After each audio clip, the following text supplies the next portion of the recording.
Hello, hello, hello, everyone. Welcome to another Sree COVID-19 call. My name is Srenivasan, and I'm the Marshall Loeb Visiting Professor of Digital Innovation at Stony Brook School of Journalism. I'm also a social media digital consultant, and I'm locked down here in New York. It's day number 15. It feels like day 150.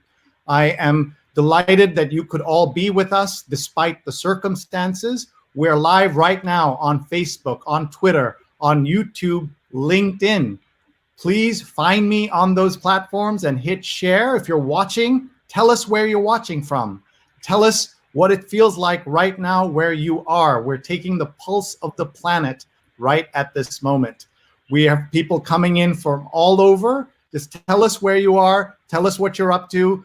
Ask questions. We want this to be a chance for you to share your feelings, share your questions, and tell us what you're seeing around you, where you are. We're live this time at an earlier time because we wanted to experiment with the time frame. I'm mostly later in the day, but of course, most people are catching this on the recording.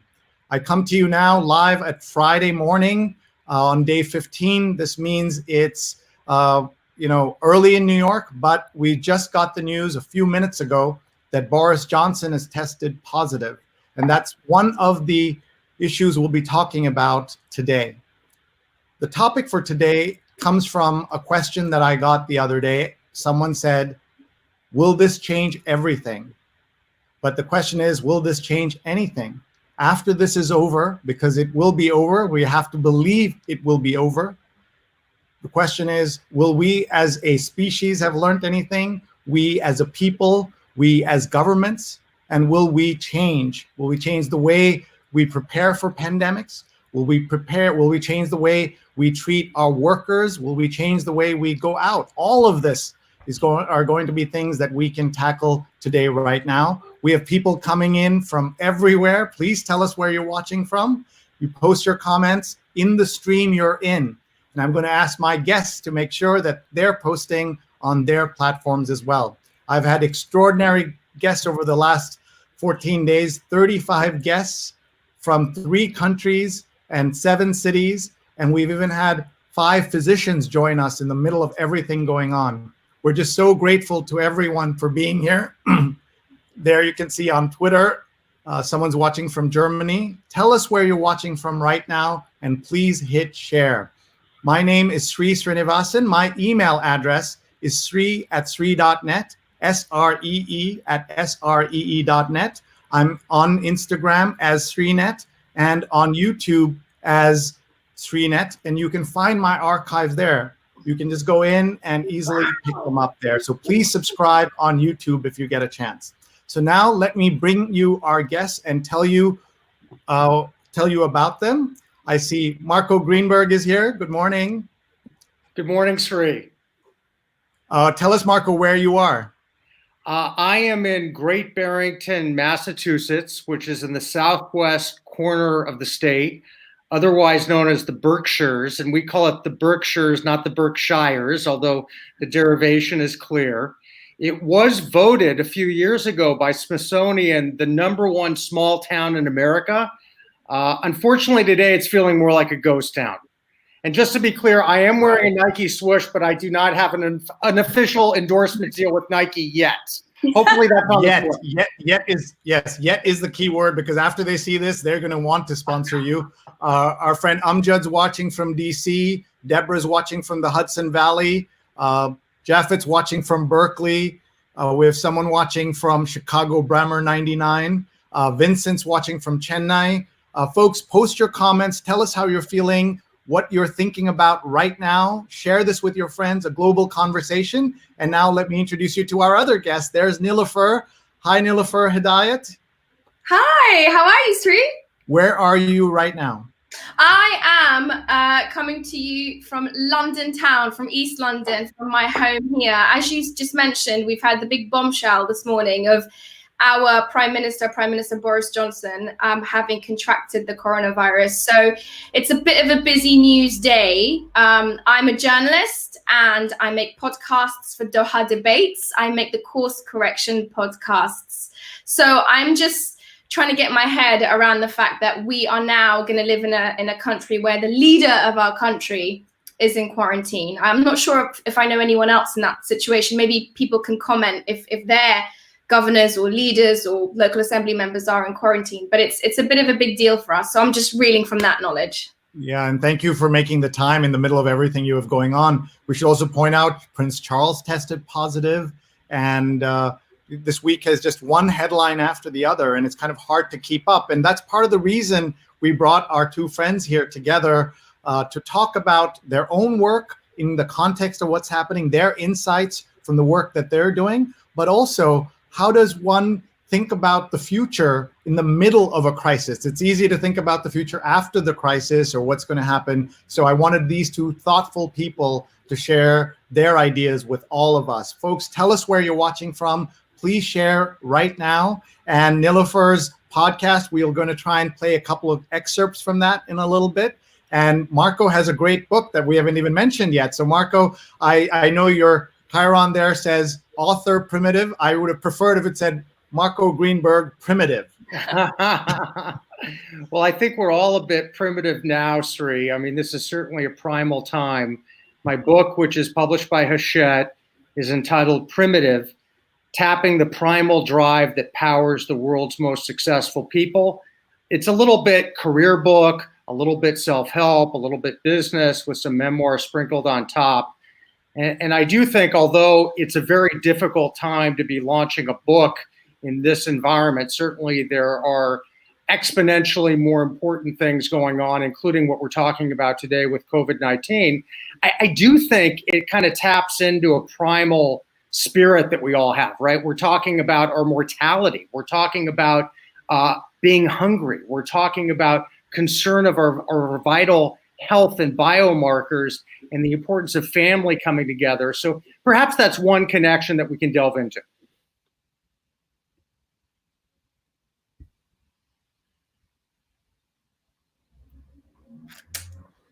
Oh, I don't know where Sree's gone. We tell us about the business side of this. I know April 14th is the pub date, and how are you dealing with the business side of this? All the talks and book tours, all of that canceled. Talk about that a little bit. Look, all the events have been canceled, as we know. Several are going virtual. So I was invited to speak at Collision. That's now going to be virtual rather than in Toronto. But I think the industry is adjusting as best as it can. Obviously, we hear about the effect on the tourism industry, hospitality, restaurants. And by the way, my heart goes out to those folks. You know, I talked earlier today to a single mom, and I sound like a US president with a cliche, but this lie is actually true. Talking to a single mom who works in the restaurant business, you know, trying to put food on the table for her family. That's the heartbreaking news. I think authors, speakers, like many of us, we're fortunate to be in relatively good shape, but it still takes its toll. But, you know, my day job is actually, as you well know, Sree, working on the marketing and communication side, including for healthcare organizations. I just have one example that can give you an idea. We work with Northwell Health, which is not only the largest employer in New York State, it is the health system that's caught in the eye of the storm. And just a shout out to their folks. They're working day and night, and certainly the physicians, people in ICU, ER, but also the people on the marketing front lines. They've been inundated with inquiries via social media, via more traditional channels to give updates on what's happening in New York. And as you know, the situation is changing minute by minute. So I've been in the agency business a long time, but I've never seen a situation where people have worked around the clock like they're working now to tap into the spirit of innovation, to do something to slow down this epidemic and stop the surge. Thank you for sharing that. NELUFAR, tell us how you're working, how your team is working, and how it's been affected by all of this. Yeah, I mean, Doha Debates, we're a debate show, which requires audiences and audience participation. We stream live across Twitter, and we are also on YouTube, Facebook, and everywhere else, including Instagram. So it's been really a bit of an adjustment for us to have to figure out how we're going to do this with an entirely virtual audience. So our debates, which are all available on YouTube, you can watch them, are actually really insightful and interesting at this time to understand them. We had to do them without an audience when this entire thing broke out. So it's being nimble. It's being able to be adventurous and take chances on technologies and ideas and concepts that don't necessarily feel entirely native. But it's the podcast that you're showcasing right now, the course correction podcast brought to you from Doha Debates that I'm incredibly proud of. It's one of the best ways that I have to do my journalism and to get it out there. And we've just released, as of yesterday, a really, really informative podcast episode all about the COVID-19 virus and the coronavirus pandemic that's global. So we tried to take a very different tack, Sree. The point that I wanted to make was that this pandemic is not just going to have waves upon waves of infected people, but it's going to infect different areas of our lives.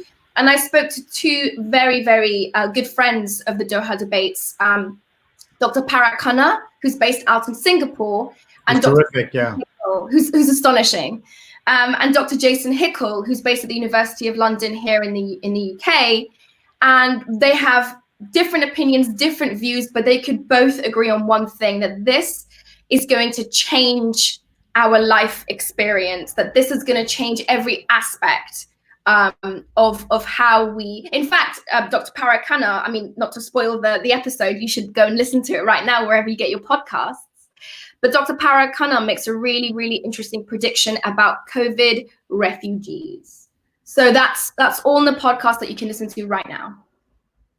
And that's my boss commenting right there. Thank you, Amjad. I think it's excellent too. Yeah, you save that for your annual review. Make sure that you have that saved. Joanne says this may be a great time to launch a book since everyone has extra time to read.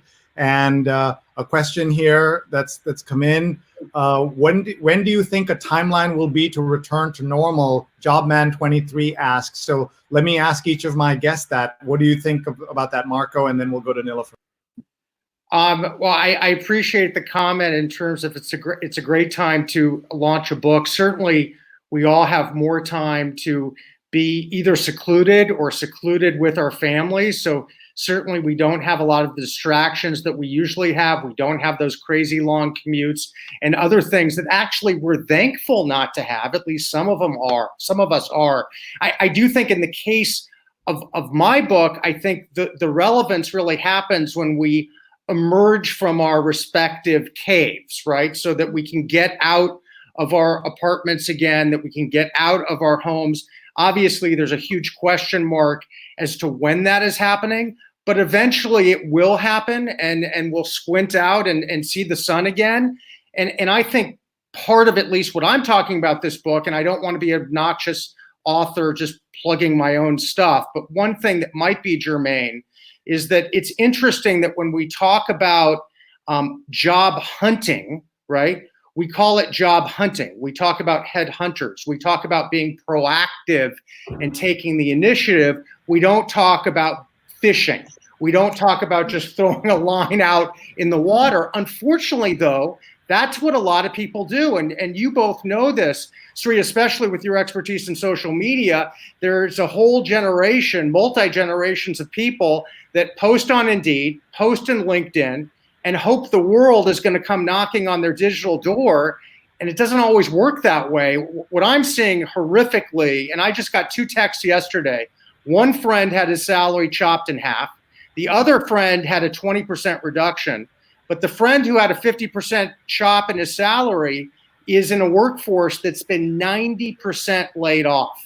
So I think one of the things that we're learning from this is how do we be more resourceful in terms of our own professional lives going forward, keeping the faith, but also perhaps being more creative and unconventional and taking the road less traveled. What do you think, NELUFAR?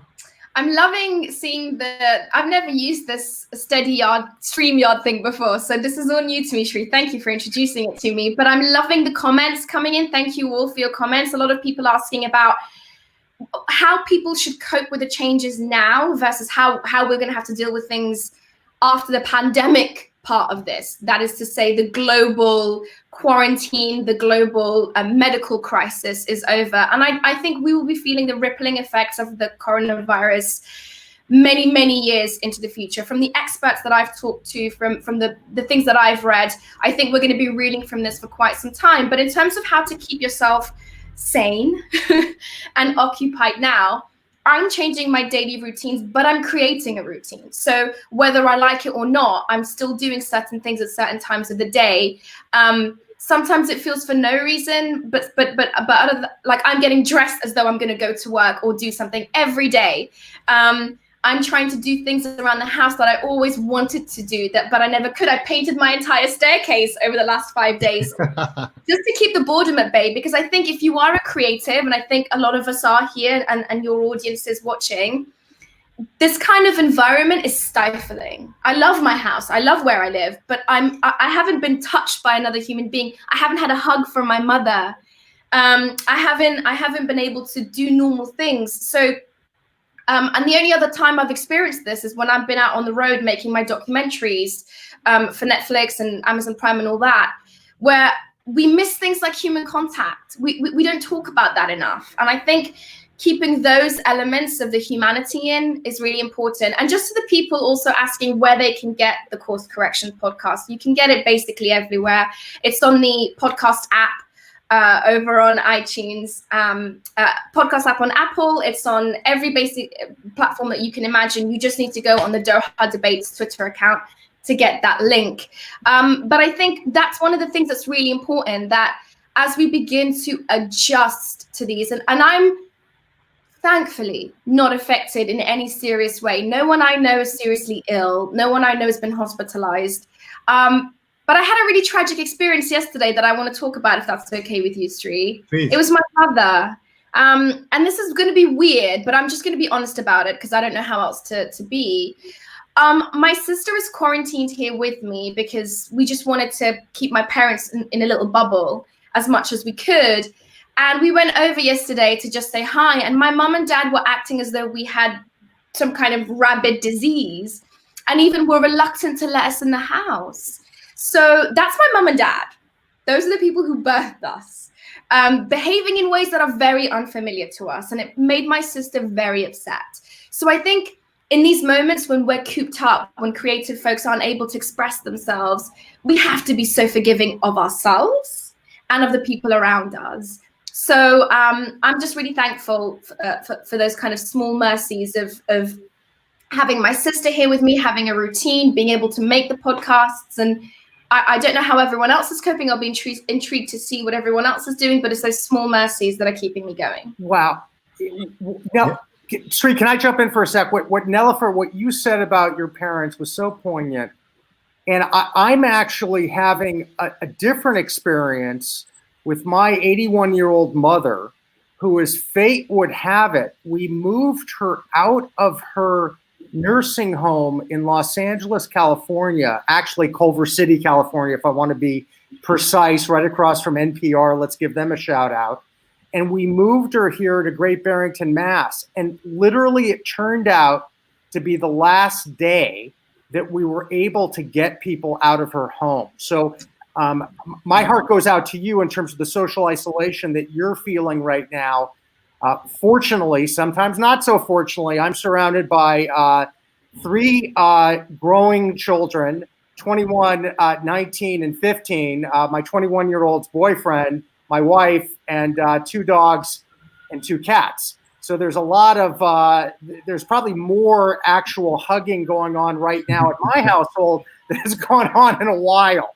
I would say one other point about human decency and the beautiful best of times and worst of times kind of dynamic that we're seeing. And I don't think it's just because I'm currently in a small town, but the hospitality, the warmth, the concern for the other rather than self has just been astounding. I have not personally witnessed the hoarding and some of the really obnoxious and hateful behavior.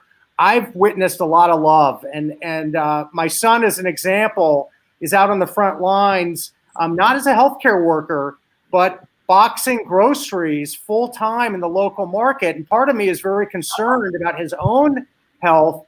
The other part of me is very proud of him for stepping up in the community and helping others out on a real necessity, food. Yeah, thank you to him and to everybody who's out there still working, the people delivering newspapers, the people at the stores, all the healthcare workers, the journalists that are going into the field.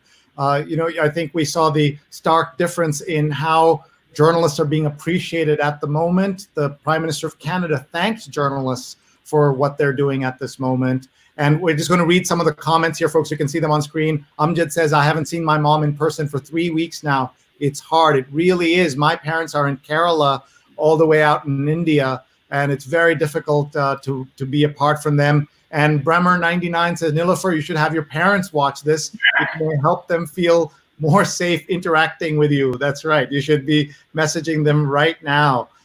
Folks, if you're just joining us, I'm in the middle of a fabulous conversation, not because of me, because of these two guests. Please follow them on Twitter at Nilüfer and at Marco Greenberg on Twitter. And if you're watching, also share right now. Just go in and hit the share button on whatever platform you're in. Share, type in your comments, and we'll come to you and bring out the comments. And we'll also, you can tag specific friends on the platforms you're in. We're live on Facebook, Twitter, LinkedIn, and on YouTube. And the YouTube is where the archives are easiest to find. So please be sure to subscribe. At SreeNet is my YouTube handle. I'm at Sree on Twitter. I'm locked down in New York. I'm a professor at Stony Brook University and doing this because I need to.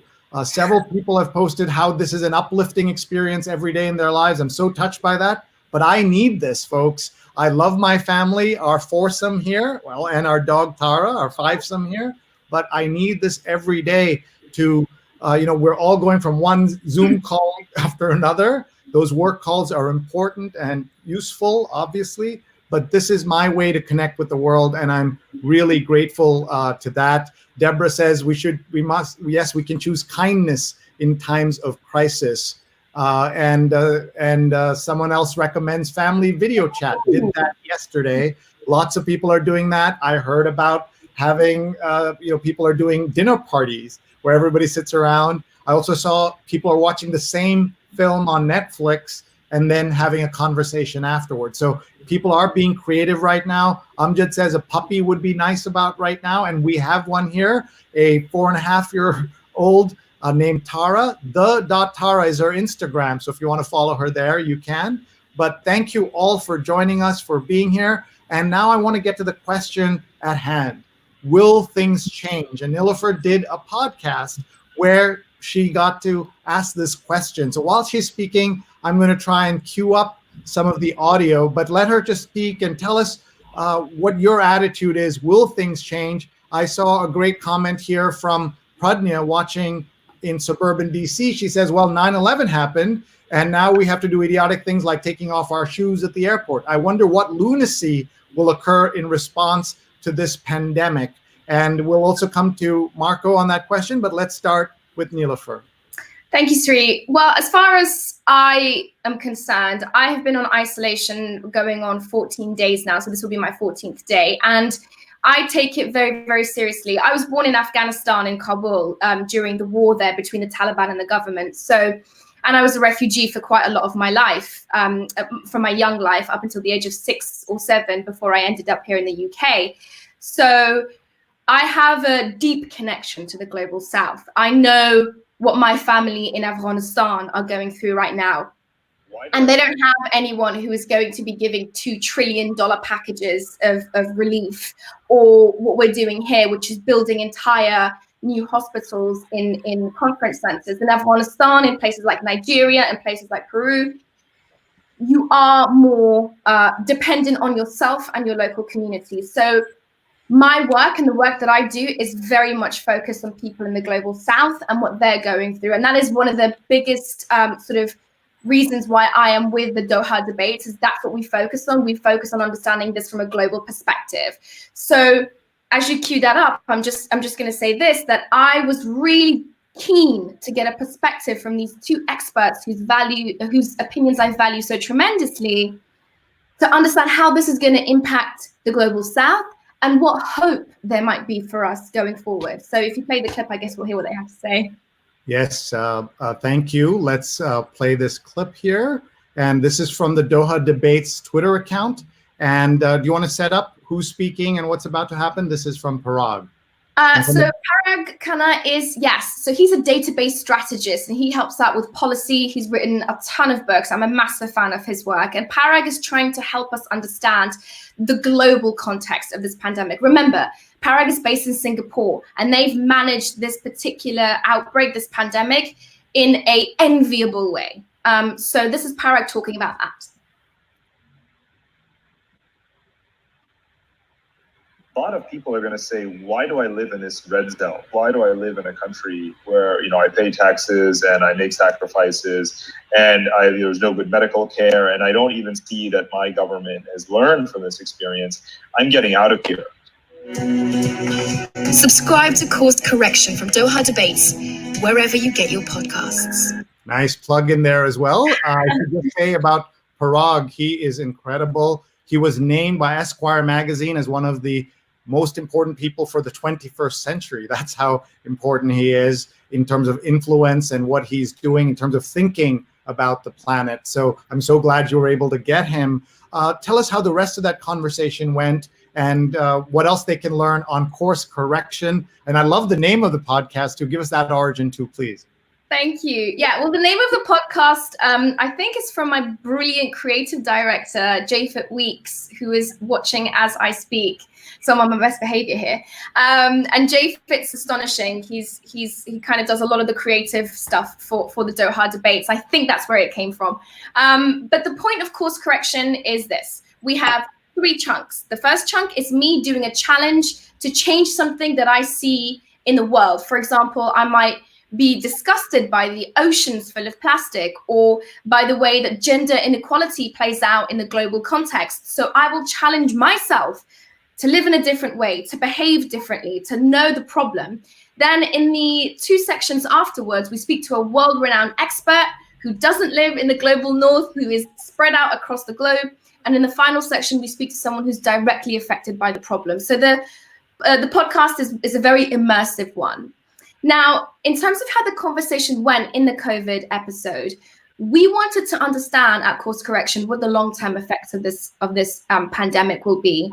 And Dr. Jason Hickel, whose partner is in fact within the NHS, speaks very poignantly about how Jason believes that the medical professionals that are helping us survive through this horrible time are cannon fodder, that they are being put out in the most undervalued, most difficult circumstances, and that we need to do more for them. And what Parag brings into the conversation is this idea that you just heard about of COVID refugees. Why would we stay in a country that doesn't protect us? Why would we choose to live in places where we are not being looked after by the government that are our caretakers, that we have elected? So just a small example, in Afghanistan over the last week, not only are people having to deal with the tremendously difficult situation out there with no numbers, no data, no information being gathered about the COVID-19 virus, but terrorist attacks were being carried out over the last week. A Sikh Gurdwara was bombed by ISIS in Afghanistan. And just the sheer tragedy of that, to know that a global pandemic is sweeping every nation, every nook and cranny of this planet. And yet there are people who are still being vengeful, being hateful, is remarkable. So I would encourage people to go and listen to Course Correction for one reason.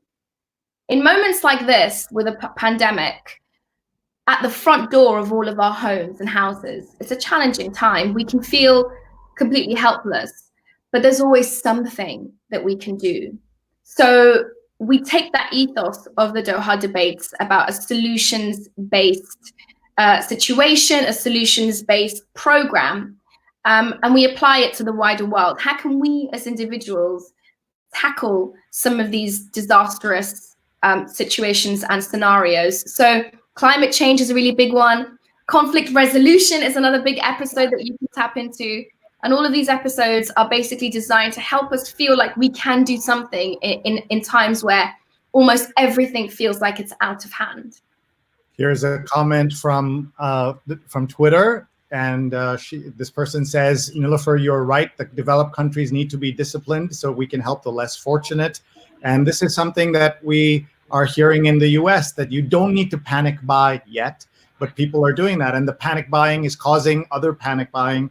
And it's not enough that I have all the hand sanitizer in my hands, right? I need other people to have hand sanitizer so that we can all be safe. Let's read some of the other comments coming in. Abbas says, very educative, bravo. Bremer says, I have to go to work, have a good podcast. Things will change for the better. I like that attitude. People are talking about how they're distanced from my family, which is tough, but we have technology which is making it better. Arlene says, in New York City, we have doctors begging for masks and supplies with a shortage of ventilators and beds in uncharted territory. Let me ask Marco, this idea of unprecedented and uncharted, we keep hearing those words. How are we going to come out on the other side? Will people change their habits? Will people be less greedy? Talk about that, please. Yeah, I'll start with the more cynical New York City point of view, that most people don't change. Some people change, but that's the exception to the rule. I'm actually reading a book right now called The Courage to Change, which is, an example of that. I think having lived in New York City through 9/11, I saw that people's behavior for a short amount of time got much more gracious, caring, hospitable. Sree, you remember those days as well. NELUFAR, your backstory and your presentation is so impressive and so needed today. I want to connect the dots between one part of the Middle East to the other. I was in Israel when the late Prime Minister Yitzhak Rabin was assassinated. It was absolutely a horrible event that probably changed the course of Middle East history in a very negative way, as we all know. At that time, everyone was coming together. The right, the left, the center, et cetera, et cetera. Well, that didn't last long. So my point is, in terms of human behavior, we can probably expect a course correction. Our best hope, I think, is on the policy side. And if you look at, for example, what the United States did after the Depression with FDR and the New Deal, how can we change policy so that public health and also the health of our planet are not just sound bites for interviews, but are actually, we're taking tangible and substantive measures to save humanity and to save the world. I want to give you one example, and then I'll let you guys take it back. I got a call from Maui, Hawaii, 2 days ago. It's from my uncle Gary Greenberg, who went to the University College London, got his PhD in London, and he said, "How come people aren't talking about the airlines? They're the biggest carriers of all, pun intended." He said, "Why?" Per the viewer here who responded with 9/11 taking off shoes, etc., we're going to have that kind of quote unquote stupidity in the future. What my wise uncle was saying, why aren't people checked for fever and other symptoms before they get on global aircraft? I don't know, Sree, if you saw the article in the New York Times a few days ago about a party in Westport, Connecticut, that started with someone traveling to Westport from South Africa. I actually happen to know people at that party, and they were struck by the coronavirus. So, the airlines certainly, and whether it's sanitizing through UV technology before and after flights, or again, checking people, this is a time really where we have to focus on what policy can we take now short term, but what policy can we think of long term to prevent this from happening again?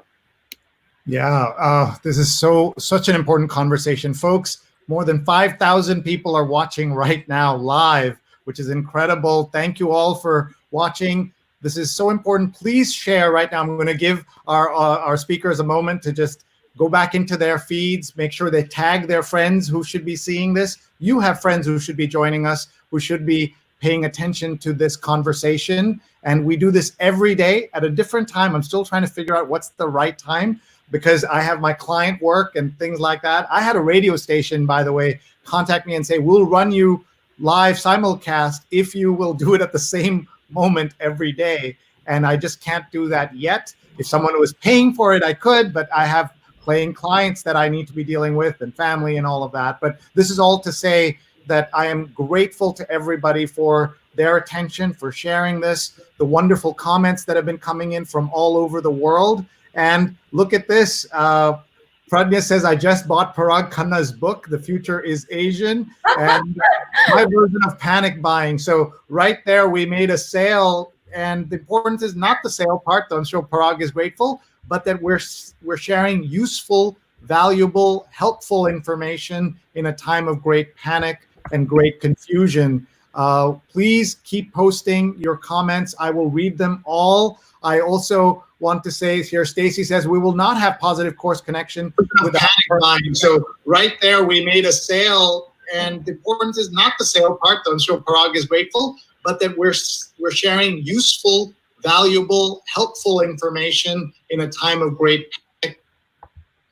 Yeah, folks, I'm not sure why my audio started playing there, but Marco, let me ask you, here's, without getting political, how much does leadership matter in this point? You are an advisor to leaders of big institutions. And by the way, I want some of them on my show in the days ahead. What is the importance of leadership? Talk about that. And then I have a specific comment and question for Nilufar.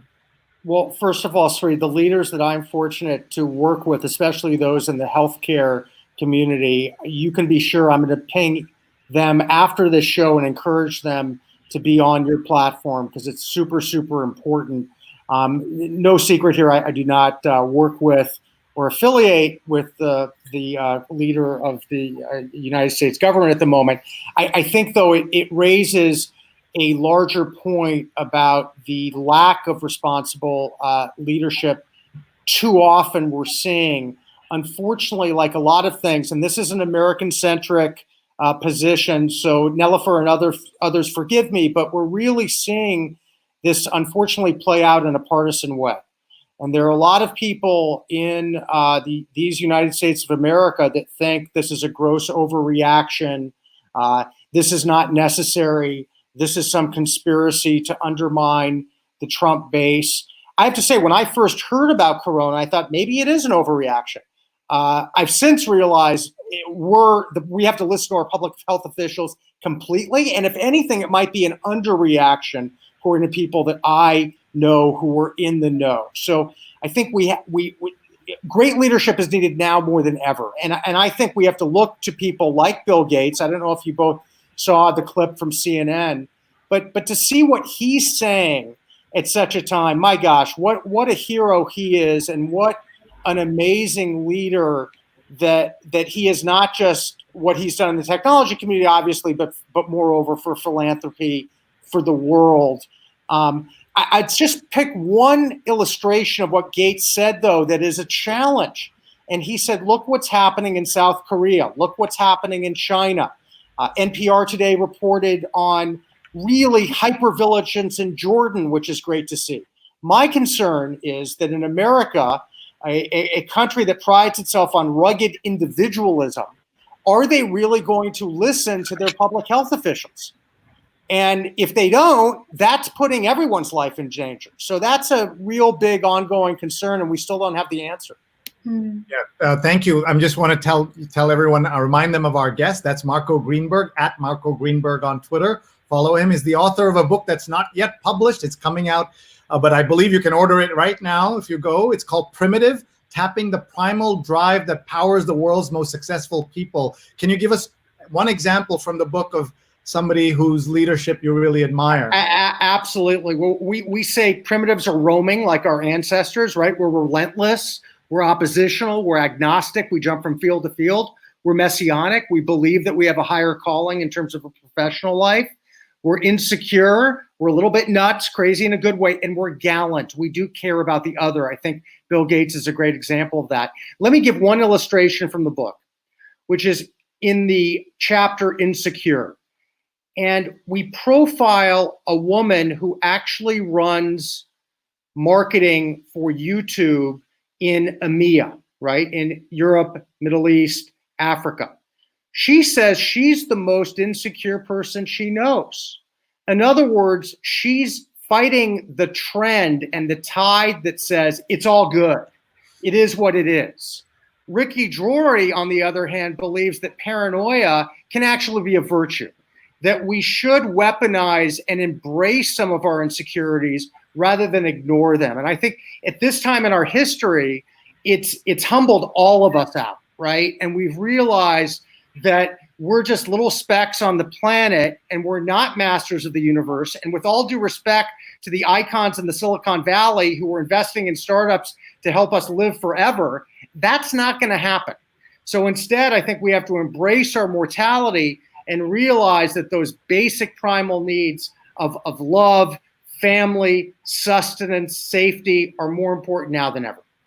Thank you. What positive energy right there. Rose Horowitz has been tweeting at Rose Horowitz 31. Please follow her. She's live tweeting all my COVID-19 calls. I do this every day, folks, and just so grateful that she's tweeting. My hashtag is Sree COVID-19 call. Sree COVID-19 call. Please do share this out. I'd love to connect with all of you. Please tag me and follow me and connect with me. I'm looking for guest ideas. I'm looking for producing help. I do this basically by myself. I'm on all the platforms. On my regular show, which is every Sunday, 8:30 a.m. Eastern time, we do something called the New York Times Read Along. We read the print edition of the New York Times out loud to the world on all these platforms, 8:30 a.m. We have sponsors, so I'm able to share some of the money with our producers and able to produce this much slicker. Folks like Marco and NELUFAR are used to professional television. This is poor man's TV right now. But if someone's watching, wants to support me in doing this, bringing this to the world so that I can get more people to see and understand what we're doing, that'd be terrific. We've had 7,000 people live at one moment watching something together. It's a very special opportunity, and I'm so grateful to everyone. So many great comments coming in here, and NELUFAR, I'd love for you to respond to this particular comment, especially. It'd be fair to say, NELUFAR, you're on the younger side of the age spectrum for Marco and me. So talk about this in terms of how young people are approaching this crisis. We are blaming, unfortunately, a lot of young people for not listening. And then some young people like Marco's son are doing heroic things. So talk about that. And here's what Tessie Anthony 4 says, this is going to end, but we should remain positive and talk about our feelings to avoid depression. So our guest right now who's about to speak, if you're just joining us, is NELUFAR Hedayat, who is the author, who's the host of the podcast called Course Correction. And you can find it on all the platforms. And her Twitter handle is @NELUFAR, NELUFAR. Find it on all your favorite podcasting platforms. And remind us again what Course Correction is about. Thank you. Thanks, Sree. What an introduction. This is not poor man's TV at all. This is an innovation in itself. So I'm thankful to you for having me. The Course Correction podcast is basically one where we tackle some of the world's biggest problems, including the coronavirus, in a very personal way. And it's very personal because I go through it myself. I live every single issue that we cover. It's based on a set of debates that we have called the Doha debates, which you guys should be watching and following. We're on YouTube. We have our own website, www.dohadebates.com. And it's just got a bunch of resources, a bunch of videos, and we have some astonishingly cool speakers as well who tackle things from gender inequality to conflict resolution, all the way through to the refugee crisis. And I say all of this to just mention that whilst we are globally dealing with this pandemic, and it is changing the way we live virtually from day to day, one thing that's really important to keep in mind is that these other issues, they don't disappear. They are still very much happening right now, whether it's terrorist attacks in Afghanistan, whether it's refugees in Jordan and in the borders in Turkey. People are still having to live very difficult, very tumultuous lives as this pandemic spreads. So this particular episode that dropped yesterday is our COVID-19 episode, and we focus very much on the long-term effects of the coronavirus globally. That is to say, in the global north and in the global south. And one of the things that I was really intrigued by was what anthropologist and writer and professor Dr. Jason Hickel had to say about the neoliberal order that we live in. And Jason specifically calls out the institutions of the IMF and the World Bank for what they have done and what he calls the destabilization of countries in the global south. And this is all in the course correction episode, and you should have a listen to the episode in full. But Sree, if you want to play this particular line in the tweet from Doha Debates, I'd love for people to hear it.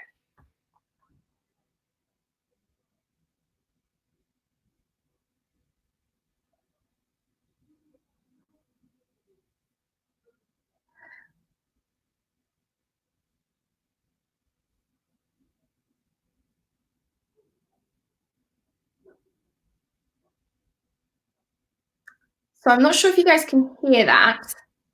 I think it might be on mute. Go ahead. I'll just play it again. Just give me 1 second. No problem.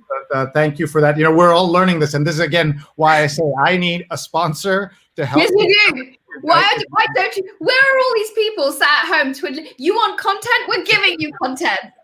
Exactly. So let's play that again. And so I'm going to have the audio up so we can all hear that. Thank you so much.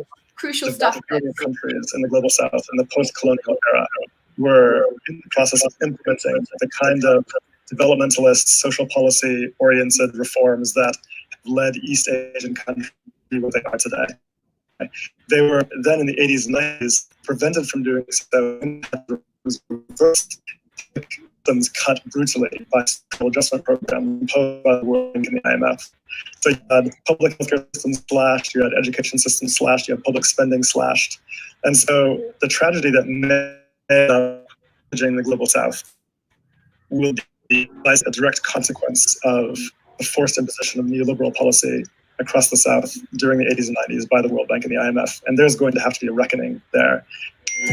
So one of the things that I would say, just as I'm watching that, that's not a point of view you hear often on American television, right? The view from the global south. Yeah. I listen to and I watch a lot of cable news and sort of pundits. That's a big thing in America, punditry, people who are talking heads, as we call them. You know exactly what you're getting when you hire them. And the bifurcation of the American news media situation is shocking to us in the UK. Shocking. I can watch the same situation that happened, say what's happening in Massachusetts, what's happening in Illinois, what's happening in New York, and the same soundbite from the same governor. You watch it on sort of a right wing, which is crazy to say because we just don't have that in the UK, a right wing news outlet versus a more liberal news outlet. The same event, you think that you were living in parallel universes. And this is the problem with something like a pandemic, is you need clear, concise, coherent information. And Americans are lacking. They are being ill-served, if I might say, by their news media organizations. And journalism, at its heart, is the propagation, the revelation of truth, right? And numbers are things you can't really get wrong or have an opinion on. Numbers don't require opinions. And that's what I'm finding when I watch American coverage of this pandemic. Here in the UK, we have a very different system where we have as close to an unbiased news environment as you can get. I'm very proud to be a journalist in the UK. I'm very proud to be working for the Doha Debates in that capacity. But I have to say, just to reiterate very finally, one of the points that Jason was making, depending on where you live in the world, your experience of COVID-19 personally as a virus and the government response to it are going to vary dramatically. And some countries, because of this neoliberal order, because of this individualistic pursuit that we have garnered and we impose on the global south here in our shiny castles on the hills of the global north, in the Western world, because of those restrictions and because of those impositions, we have put them on the back heel.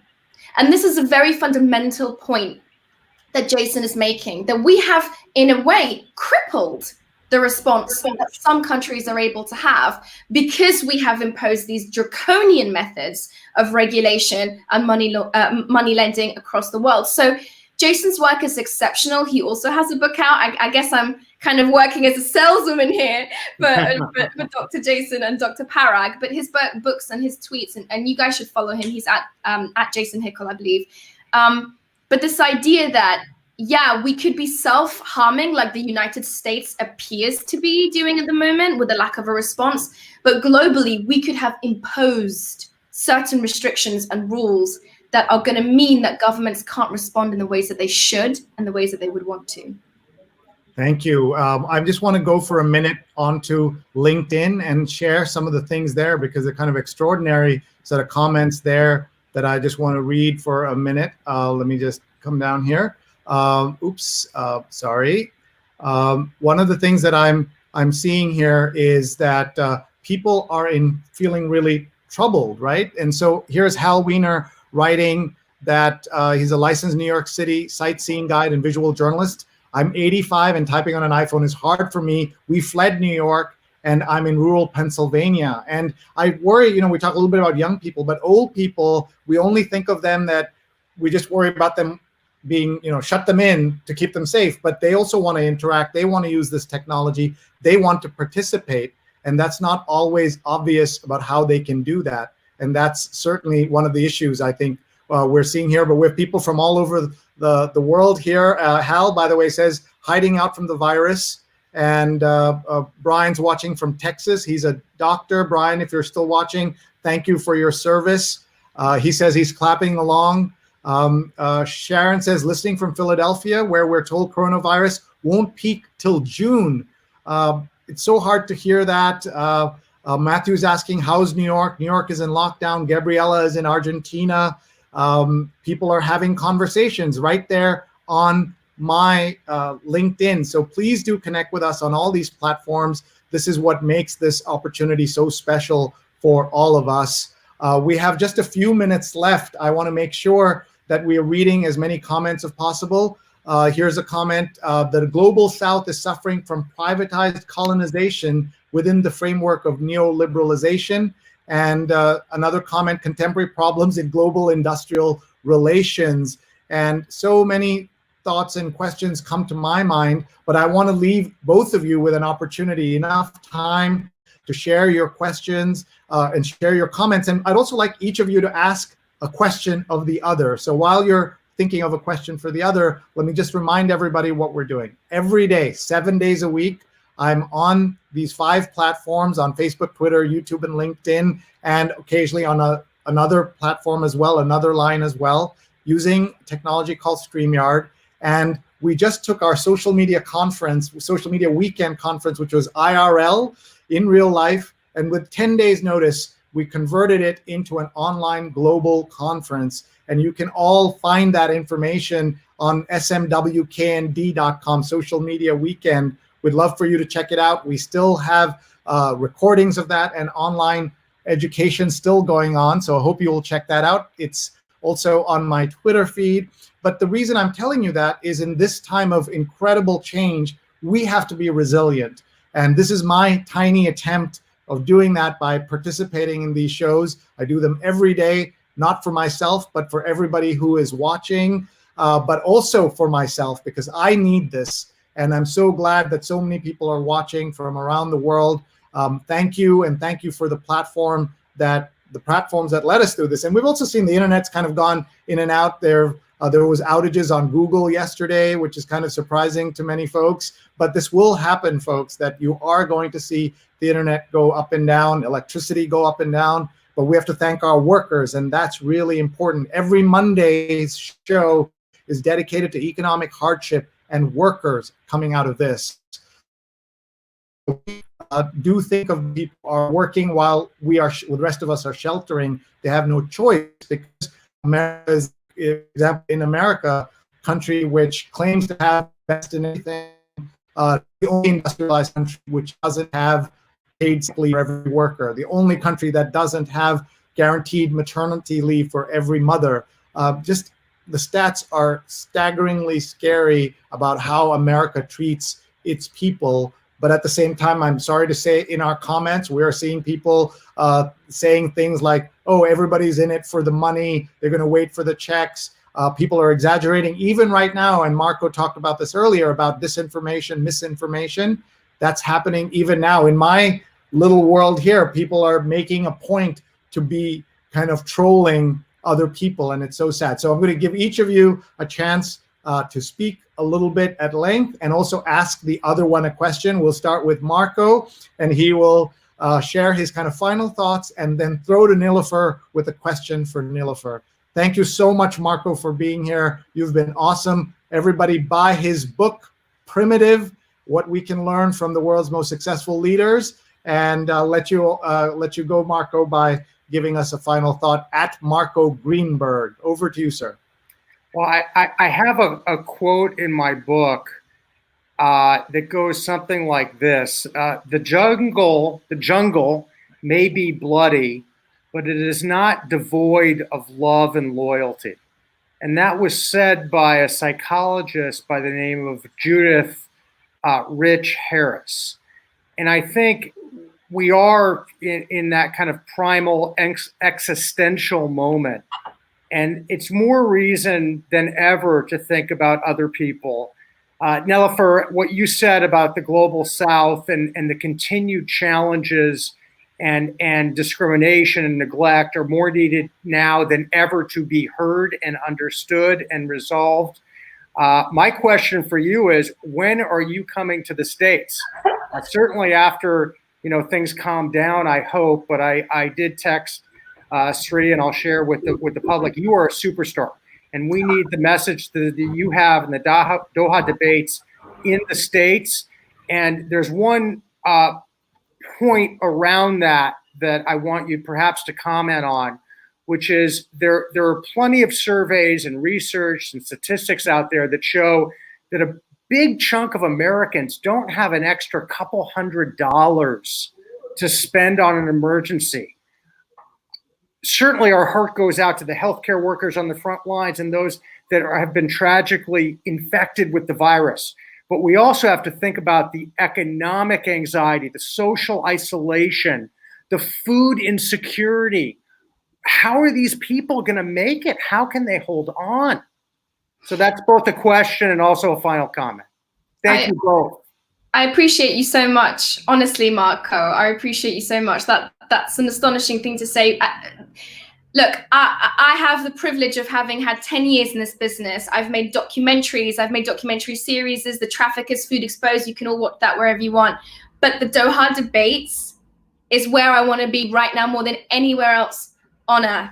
Because what we try to do is not argue problems, but discuss solutions. That's something that I think is needed now more than ever, Marco. And I can't wait to read your book, because I want to understand more about how moments like this in human history bring out the best and the worst in us, and how when it does bring, I'm no exception to that. I lash out, I moan at my mum, I moan at my sister. I can't deal with all of this all the time, but I'm a human being and I can learn from those mistakes. And I'd love to read your book, Primitive, and understand a bit more about that. But in order to answer your question, first of all, I'm coming to the US the first chance I get. I love that place. It's my second home.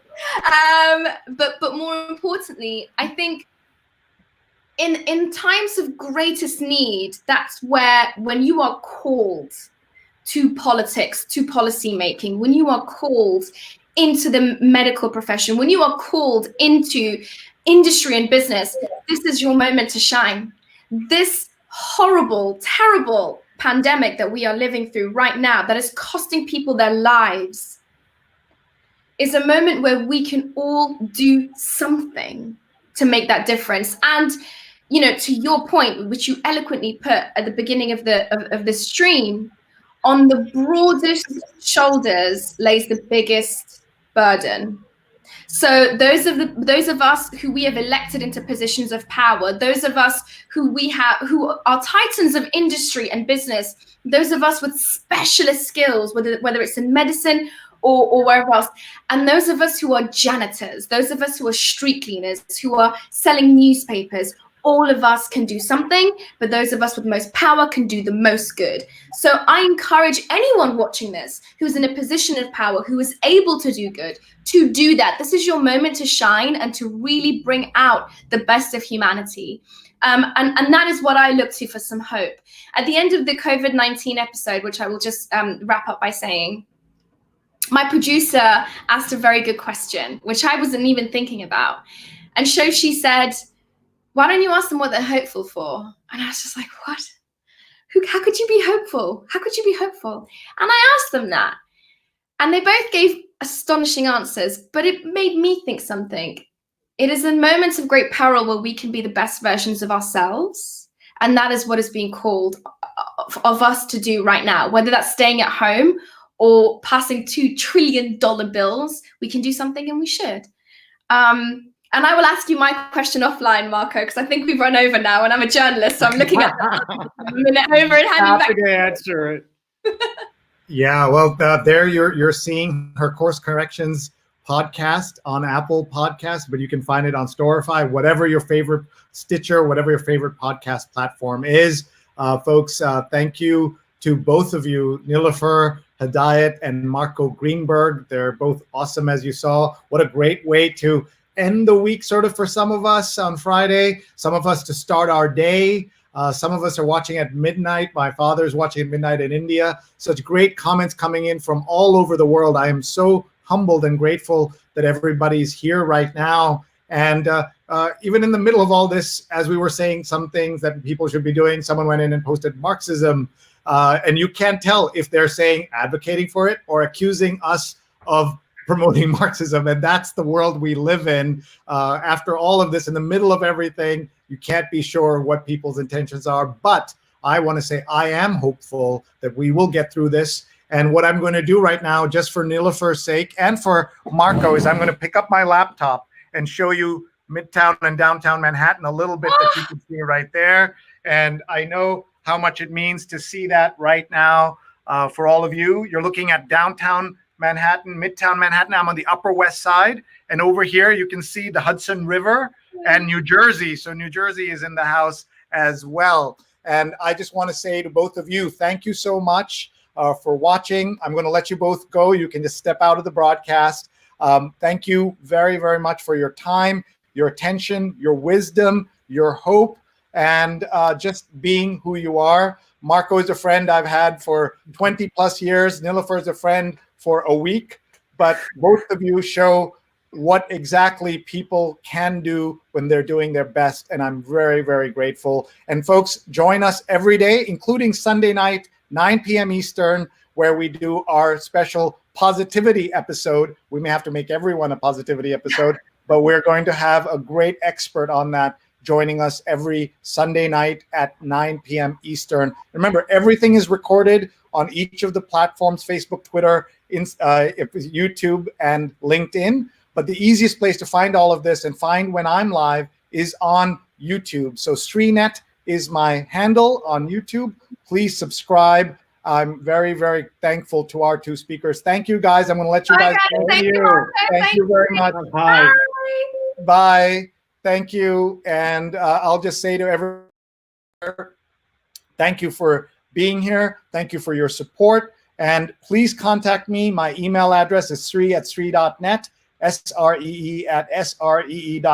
If I can help you with anything, please let us know. If you like these kind of conversations, want to be a guest, let me know. Suggest a guest, suggest a topic. Or if you would like to work with me on my digital work and I can help you with your projects, let me know. We're also really good, my team, at converting physical events to online events. So contact us about that. Thank you very much. I'm so grateful. Thanks, everybody. I'll leave you again with a view of New York City and say goodbye to all of you. I am very, very grateful and humbled by everybody's presence here today. Thank you, thank you, thank you.